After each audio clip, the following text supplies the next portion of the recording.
História da Redenção, capítulo 64.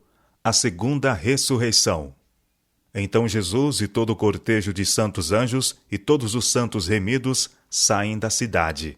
Os anjos rodeiam seu comandante e o acompanham em seu trajeto, e a seguir vem o cortejo dos santos remidos. Com majestade terrível e pavorosa, Jesus chama então os ímpios mortos, e eles surgem com o mesmo corpo fraco, doentio, que foram à sepultura.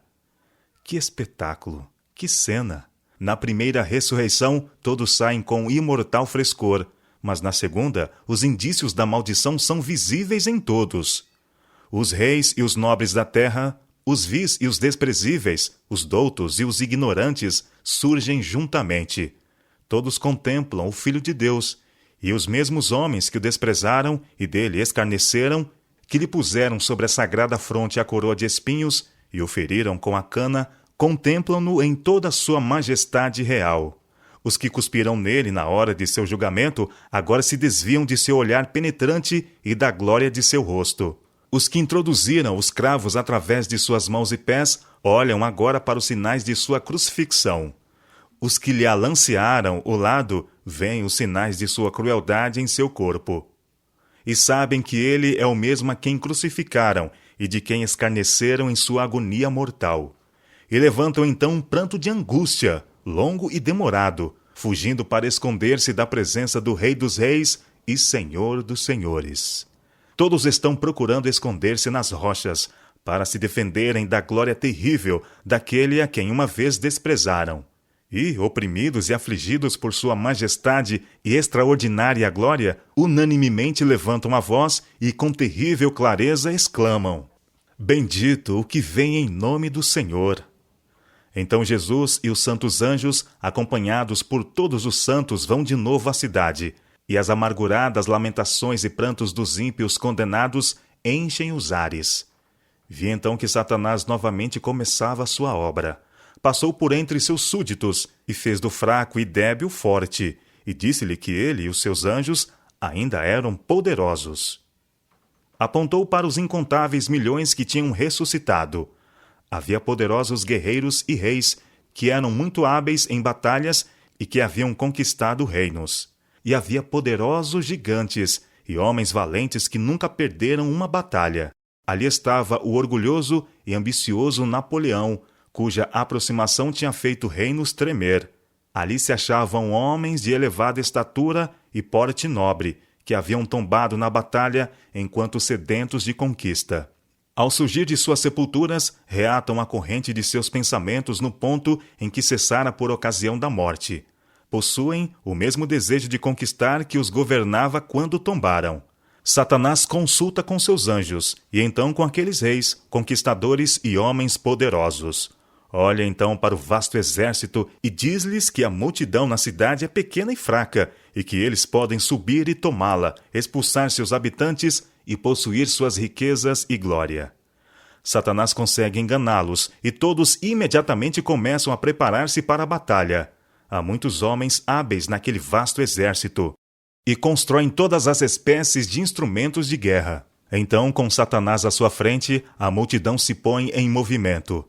Reis e guerreiros seguem imediatamente após Satanás e as multidões vêm a seguir em companhias. Cada companhia tem o seu dirigente e é observada a ordem, enquanto sobre a superfície partida da terra marcham em direção à cidade santa. Jesus fecha as portas da cidade e este vasto exército a cerca e dispõe-se para a batalha, esperando um conflito tremendo. História da Redenção, capítulo 66. A segunda morte. Satanás parece paralisado ao contemplar a glória e a majestade de Cristo. Aquele que fora um querubim cobridor, lembra-se de onde caiu. Ele, serafim resplandecente, filho da alva, quão mudado, quão degradado. Satanás vê que sua rebelião voluntária o inabilitou para o céu.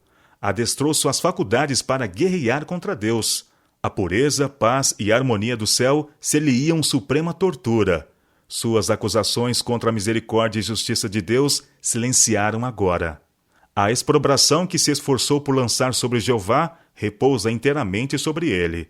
e agora Satanás se curva e confessa a justiça de sua sentença. Todas as questões sobre a verdade e o erro no prolongado conflito são agora esclarecidas. A justiça de Deus acha-se plenamente justificada. Perante o universo, foi apresentado claramente o grande sacrifício feito pelo Pai e o Filho em prol do homem.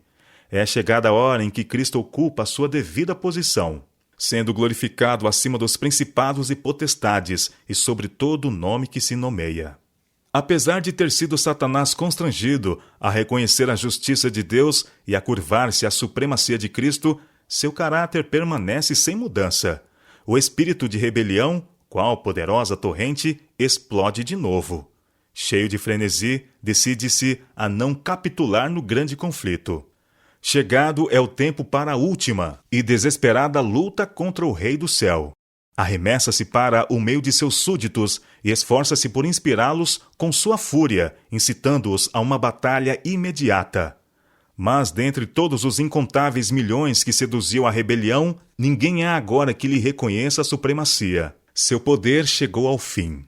Os ímpios estão cheios do mesmo ódio a Deus, o qual inspirara Satanás, mas veem que seu caso é sem esperança, que não podem prevalecer contra Jeová. Sua ira se acende contra Satanás e os que foram seus agentes no engano. Com furor de demônios, voltam-se contra eles e segue-se aí uma cena de conflito universal. Fogo do céu. Então serão cumpridas as palavras do profeta, porque a indignação do Senhor está contra todas as nações, e o seu furor contra todo o exército delas. Ele as destinou para a destruição e as entregou à matança. Fará chover sobre os perversos brasas de fogo e enxofre, e o vento abrasador será a parte de seu cálice. Isaías capítulo 34, verso 2 e Salmo 11, verso 6. De Deus desce fogo do céu. A terra se fende. São retiradas as armas escondidas em suas profundezas. Chamas devoradoras irrompem de cada abismo iante. As próprias rochas estão ardendo. Vindo é o dia que arde, como fornalha. Malaquias capítulo 4, verso 1. Os elementos fundem-se pelo vivo calor, e também a terra e as obras que nela há são queimadas. O fogo de Tofete é preparado para o rei, o chefe da rebelião. A pira é profunda e larga, e o assopro do Senhor como torrente de enxofre que se acenderá. Isaías capítulo 30, verso 33. A superfície da terra parece uma massa fundida, um vasto e fervente lago de fogo. É o tempo do juízo e perdição dos homens maus, o dia da vingança do Senhor, ano de retribuições pela causa de Sião. Isaías capítulo 34, verso 8. Os ímpios recebem sua recompensa na terra. Eles serão como restolho. O dia que vem os abrasará, diz o Senhor dos Exércitos. Malaquias capítulo 4, verso 1. Alguns são destruídos num momento, enquanto outros sofrem muitos dias. Todos são punidos segundo suas ações. Tendo sido os pecados dos justos transferidos para Satanás, o originador do mal, deve ele suportar seu castigo. Assim tem ele de sofrer não somente pela sua própria rebelião, mas por todos os pecados que fez o povo de Deus cometer. Seu castigo deve ser muito maior do que o daqueles a quem enganou. Depois que perecerem os que pelos seus enganos caíram, deve ele ainda viver e sofrer. Nas chamas purificadoras, os ímpios são finalmente destruídos, raiz e ramo, Satanás a raiz, seus seguidores os ramos. A justiça de Deus é satisfeita, e os santos e toda a hoste angélica dizem em alta voz: Amém. Enquanto a terra está envolta nos fogos da vingança de Deus, os justos habitam em segurança na santa cidade. Sobre os que tiverem parte na primeira ressurreição, a segunda morte não tem poder. Ao mesmo tempo em que Deus é para os ímpios um fogo consumidor, é para o seu povo tanto o sol como o escudo.